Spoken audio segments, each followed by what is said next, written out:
استعاد دونالد ترامب الاثنين منصبه الرئاسي بسرعة كبيرة، معلنا عن عصر ذهبي أمريكي جديد، ومارس سلطة تنفيذية هائلة في سعيه لطمس أجزاء كبيرة من إرث جو بايدن، وأظهر أنه يخطط للتعلم من إخفاقاته في ولايته الأولى لتحقيق أهدافه كاملة.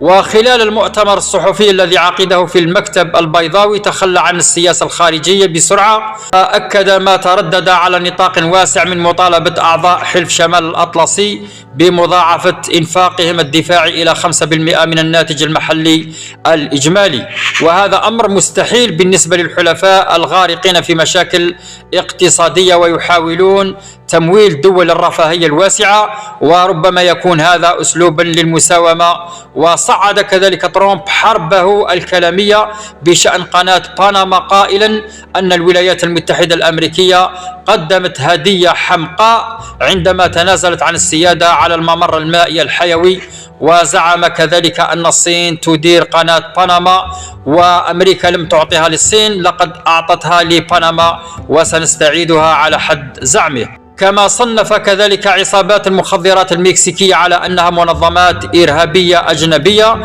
وفي حديثه للصحفيين رفض استبعاد شن هجوم محفوف بالمخاطر على المكسيك لملاحقة العصابات باستخدام القوات الخاصة.